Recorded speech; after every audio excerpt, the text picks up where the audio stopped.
Welcome back everyone to the Sim Racing Show, your weekly dose for all of the things in the world of sim racing. Now this week is another big week in sim racing news. We're going to discuss the amazing 23 Hours of Zolder charity iRacing race starring the best sim racer in the world like Jimmy Broadbent, Max Verstappen and more.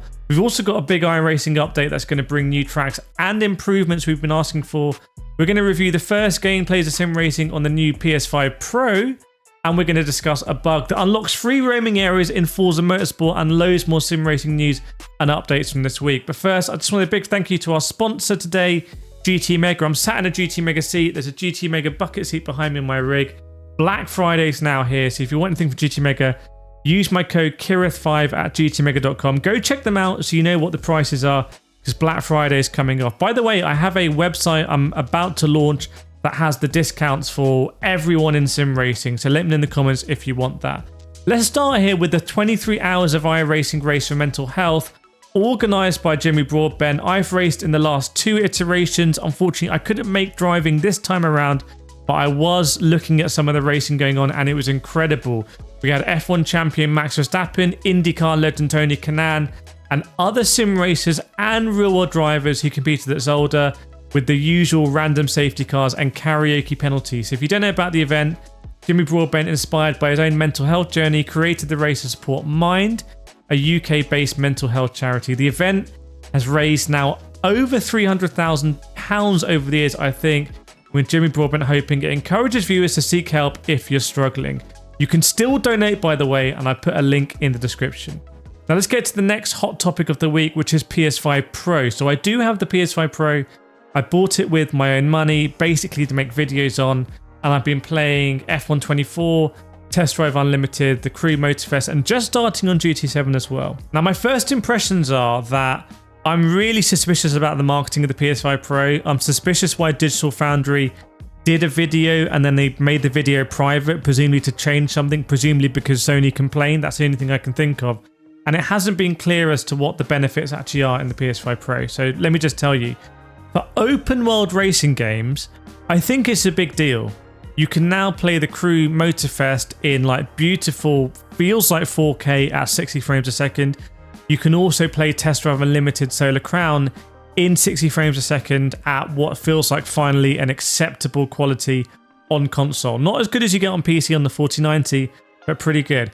F1 24, you are really clutching at straws basically. You know, the exhaust look better, the curbs look a little bit better, the lighting's a little bit darker, but I really do feel like you're clutching at straws. There's no VR to go off there as well.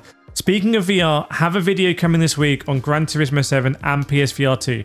So all of my full thoughts on that, but definitely don't go rushing out to buy a PS5 Pro just yet. That's my opinion. Now let's discuss this free roam area in Forza Motorsport. So there was a recent update to Forza Motorsport, brought NASCAR, as I let you know, but it introduced a quirky bug that unlocks free roam within the home area using the photo mode feature. So if you select view car and then photo mode from the main menu, you can explore outside the usual boundaries. You can go completely outside the walls. You can go around the garage. You can go around the neighborhood a little bit, I think.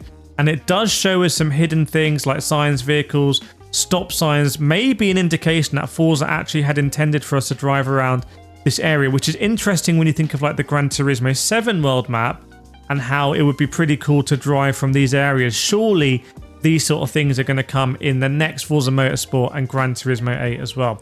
Let's get back to iRacing. So iRacing's Greg Hill delivered one of those new massive development blogs for iRacing. A load of new features are going to come in the 2025 Season 1 update, which is coming not in 2025, but on the 10th of December. And I'm going to be covering this pretty hard because there's some exciting things coming. Biggest stuff since Tempest, basically, I think.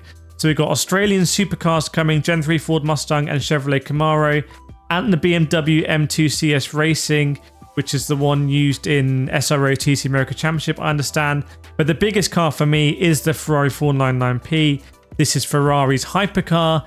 Yes, it's in Le Mans Ultimate. This is another example, as I said controversially, as to why does iRacing even need to buy Le Mans Ultimate? They're getting all the hypercars anyway.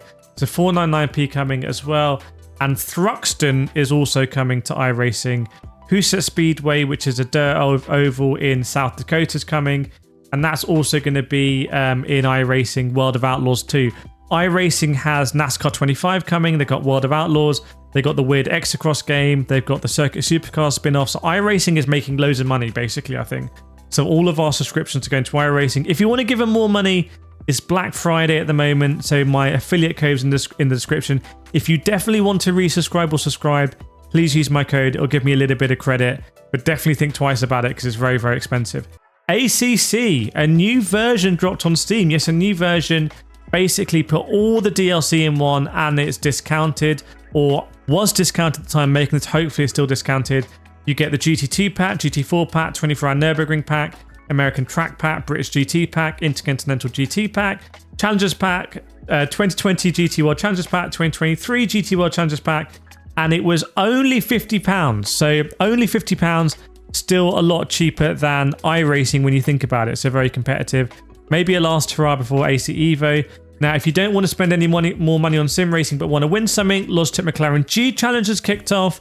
You might have seen my initial guide in the McLaren M23 James Hunt's one. $100,000 in cash and prizes to be won. Logitech G go really hard on this. You win prizes for participation. You win prizes for, winning the qualifiers, getting the finals. And you also win prizes through my giveaways as well. I'm going to be doing giveaways. So I'll pin a comment with a giveaway to the Astro A50 headset. So if you're eligible, go ahead and enter it. Someone's going to win an Astro A50. The last person to win is actually someone who's been in the community for a long time, which is great to see. So it's all a random sweepstake. Go and enter it. Good luck as well. Asetek. So I spoke with Asetek in the Sim Racing Expo in Germany at length. Spent a lot of time with them. Spoke with them about the console tie-up, and now I can officially say it is confirmed. It is with Xbox. So Asetek are going to be releasing Xbox sim racing equipment in 2025. I think this is kind of like a bet on Xbox, a bet on Forza. And you'll have to watch my video when I interviewed Asetek. Really long video. We went through the whole ecosystem and I asked them how it's going to work on console. So now you know the context around it. Crazy Taxi is going to be delisted on 6th September. Really sad about that. So Crazy Taxi no longer going to be purchasable on Xbox Store and Steam. You guys said it's not really the sim racing show. There's not enough sim racing. I'm telling you about Crazy Taxi. Who remembers Crazy Taxi? So if you bought it, you can still access it. Basically, have a think about buying Crazy Taxi. I think Sega are trying to release like Crazy Taxi Open World. It was meant to have NFTs or something, maybe. I can't remember. But, Crazy Taxi going off sale. Le Mans Ultimate. Let's get back to Le Mans Ultimate. I spoke earlier about how they might be bought up by iRacing or not. So they are teasing the introduction of GT3 cars. They released audio of the BMW M4 GT3 and the iconic Chevrolet Corvette Z06 GT3R. Love that car. So 3 LM GT3 cars and 1 track are set to be released in the 3rd DLC pack for Le Mans Ultimate, which is coming in December. And there's meant to be a 4th content drop in Q1 2025, which is going to complete the LM GT3 grid and the 2024 World Endurance Championship roster just in time for 2025 to start off. I think it's been really difficult for Le Mans Ultimate to keep up with the pace here. I don't blame them. It's difficult. They've had to lay off a load of people. It's really tough. But launching the game with GTEs when WC was already in GT3s, the big fanfare about the Isita Francini, I think it was, when the week they launched it, Isita Francini had announced they'd withdrawn for the World Endurance Championship. It's just all been really unfortunate. Hopefully they can package it as a 2025 World Endurance Championship game. But I really feel for Le Mans Ultimate. They, when you read some of their press statements, it sounds like R Factor 2 is really on the back burner now. I went to a sim racing, I competed in the sim racing esports event, and I actually did okay. I came 5th out of like 15 drivers, weirdly.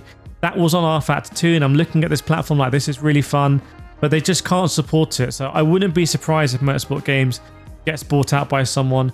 The more I think of it, wouldn't EA just love an officially licensed World Endurance Championship game and maybe put it on console? Let me know what you think. Let me know what news you've seen in sim racing.